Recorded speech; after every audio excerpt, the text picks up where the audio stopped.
Olá, sexto ano, tudo bem? Então, nós estamos gravando agora a aula sobre o capítulo 4, microscopia.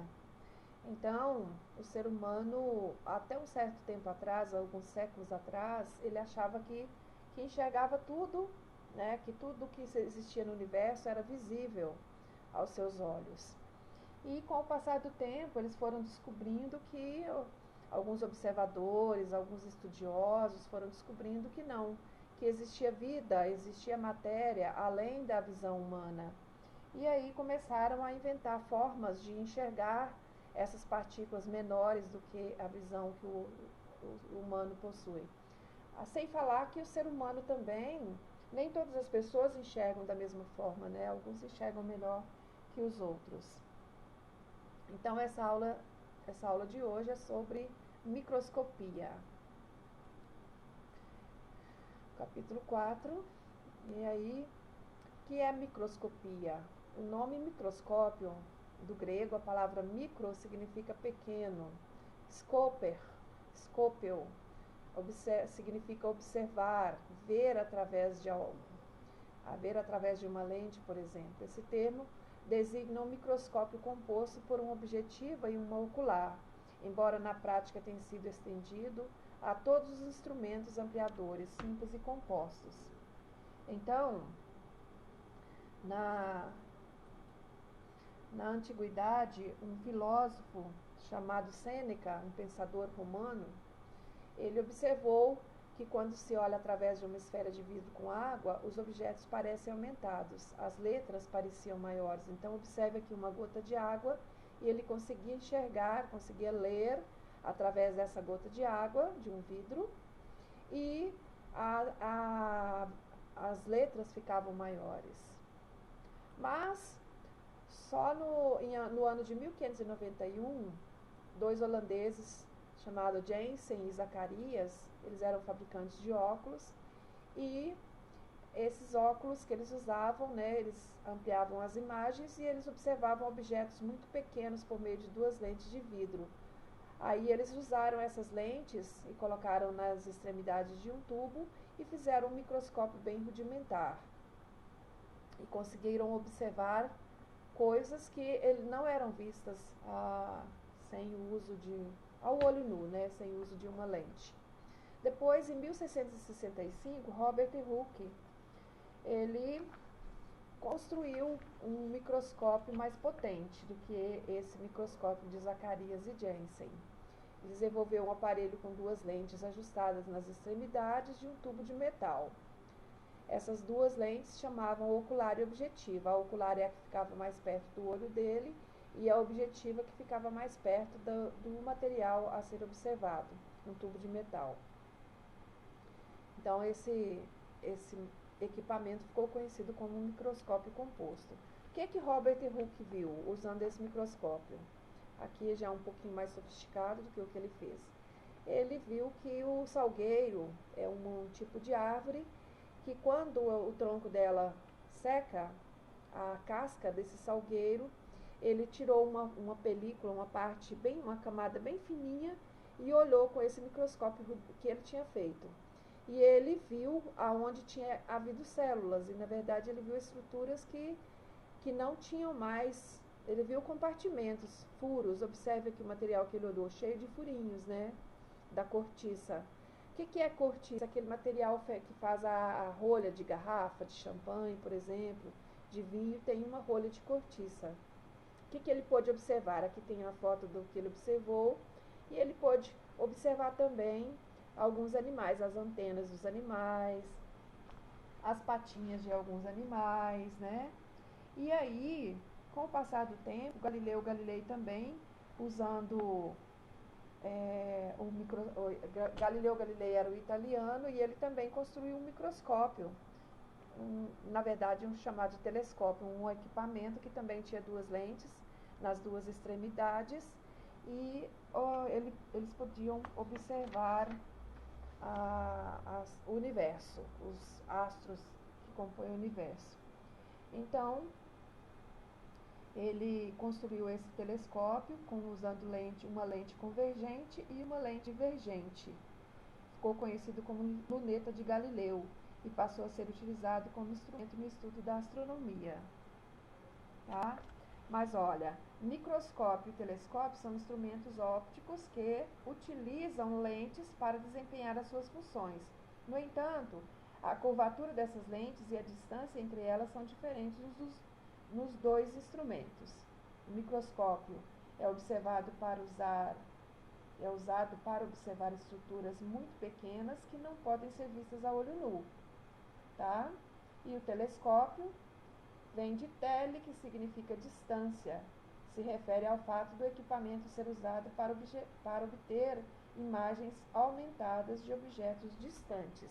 Então, o microscópio, ele é usado para observar imagens próximas e o telescópio para observar objetos à distância. Já em 1675, um pouco depois de Robert Hooke, esse outro estudioso chamado de Leeuwenhoek, ele construiu microscópios de apenas uma lente pequena e quase esférica entre duas placas de cobre. Então aqui está o microscópio que ele construiu, e aqui ele conseguiu observar um pouco mais do que Robert Hooke. Ele estudou materiais como a água parada, poças de água, e viu que lá dentro tinham micro-organismos, embriões de plantas. Então ele conseguiu verificar com o uso desse microscópio embriões das plantas bem pequenininhas. Sangue, ele conseguiu visualizar as células do sangue, os espermatozoides, visualizou vários micro-organismos. Muito bem. Como que funciona um microscópio óptico, né? O microscópio óptico, ele possui dois conjuntos de lentes, de vidro ou de cristal. Geralmente fornece ampliações de 100 a 1000 vezes. Então, aqui nós temos a imagem de um microscópio. Ele é um microscópio, esse aqui é um monocular, ou seja, ele tem apenas uma ocular. Quando ele tem duas oculares, ele é chamado de binocular. Então, a luz é projetada, ela tem que entrar, o material a ser observado fica aqui, nessa mesa, ó, nessa região aqui. E aqui, ó, você observa que aqui ficam as objetivas. Essas objetivas, e aqui tem uma rodinha, ela vai rodando e cada objetivo tem um poder de resolução. Se você multiplica a ocular vezes a objetiva, por exemplo, vamos supor que tem aqui uma objetiva 10 e a ocular também é 10, 10 vezes 10 você vai ver 100 vezes maior, o objeto 100 vezes maior do que ele é. Se a objetiva for 100 e a ocular for 10, você vai ver que o objeto está sendo visto 1000 vezes maior do que ele é. E a luz, ela tem que atravessar o material. Onde que fica o material? Nessa mesa aqui, ó. Uma lâmina com o material. E aqui fica um espelho. E esse espelho a luz chega até o espelho e é refletida aqui. Aí essa luz atravessa o material aqui, que tem um condensador, que serve para controlar o feixe de luz, igual acontece no nosso olho com a pupila, lembra? E também na câmera fotográfica. E aqui esse condensador, ele vai condensar os feixes de raios luminosos para atravessar o material que vai ser visto. Esse material tem que ser bem fininho para a luz atravessá-lo, para que possa ser ampliada a visão aqui, tá bom? Isso aqui é chamado de braço, que é o local onde a gente usa para carregar o microscópio. E aqui tem dois parafusos, tem um grande e um pequeno, o macrométrico e o micrométrico. Ele serve para focar, para focalizar o objeto fracionado na lâmina estudada. E o charriot é usado para efetuar a varredura, que é a visualização dos diferentes campos de uma lâmina. O charriot, ele vai movimentando. Então, nós temos os parafusos que vão movimentar as objetivas e o ocular na vertical e na horizontal, para lá e para cá, para que o objeto, a gente possa ficar passeando pelo objeto e vendo os detalhes, tá bom? Muito bem. Então, em 1831, um botânico chamado Robert Brown, ele, nascido na Escócia, foi o primeiro inglês a descrever o núcleo das células vegetais. Então, quando o Leeuwenhoek observou lá os embriões, um embrião ele é formado por várias células. E já em 1831 já pôde ser vista as células vegetais, ou seja, dentro daquele próprio embrião já dava para ver as suas células e o núcleo da célula onde fica o material genético. Olha que interessante a importância desse desenvolvimento da microscopia. Nessa época não se conhecia as células e acreditavam que o pequeno ser existia dentro de espermatozoides. Nicolau descrevia, ele dizia que o homem carregava dentro de seus espermatozoides um pequenininho homem chamado de homúnculo. E que a mãe, a fêmea, né, ela servia somente para armazenar, para nutrir aquele embrião que era colocado lá dentro até a época do seu nascimento. E depois, com o desenvolvimento da microscopia, com a observação de espermatozoides, de óvulos, né, pôde ver o material genético também, descobrir o material genético e ver que os dois participam no momento da fecundação e que o embrião ele tem a metade do material genético do pai, metade do pai e metade da mãe. Em 1831, Matthias Schleiden e Schwann propuseram de forma independente, ou seja, cada um fez as suas pesquisas e propuseram que todos os vivos eram formados por células. Essa teoria, chamada de teoria celular, essa afirmação tornou-se a ideia base para a teoria celular.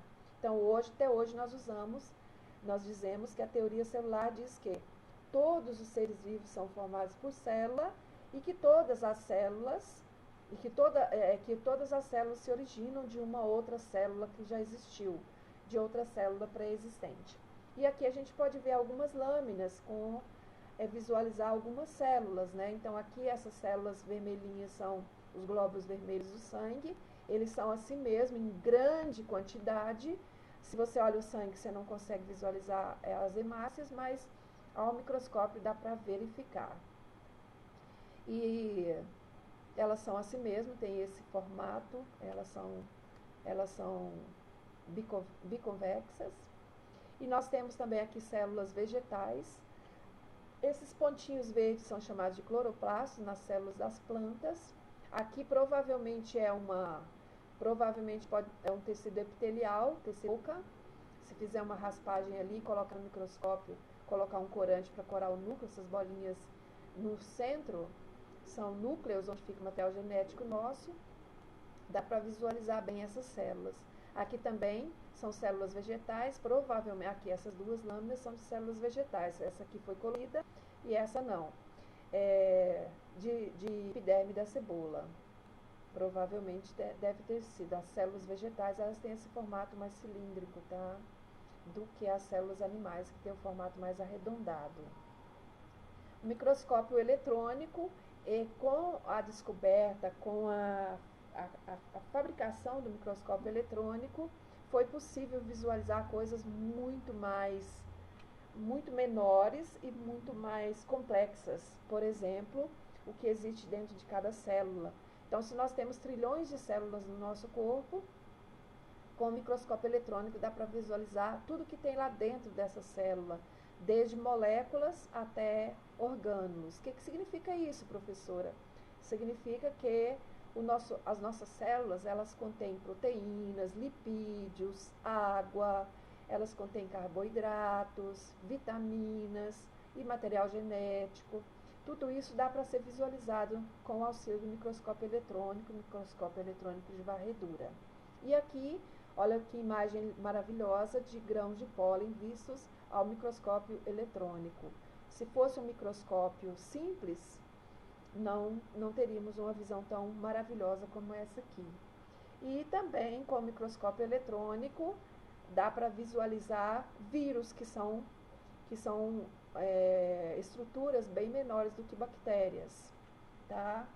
Para alguns cientistas os vírus são considerados como seres vivos, para outros cientistas não são considerados vivos.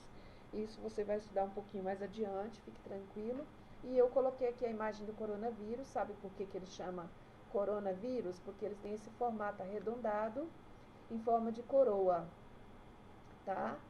E que nós possamos vencer, né, esse coronavírus que está no planeta, que está exterminando tantas pessoas. Esperamos que isso passe logo, que a gente se encontre novamente em sala de aula, para que possamos desenvolver o nosso trabalho com maior proximidade, né, que a gente possa dialogar bastante. Mas se tiverem dúvida, entre em contato comigo pelo SAS Conecta ou pelo WhatsApp. E lembre-se, é tempo de crescer e nós vamos crescer sempre, mesmo estando distantes uns dos outros, mas Deus está à frente de tudo.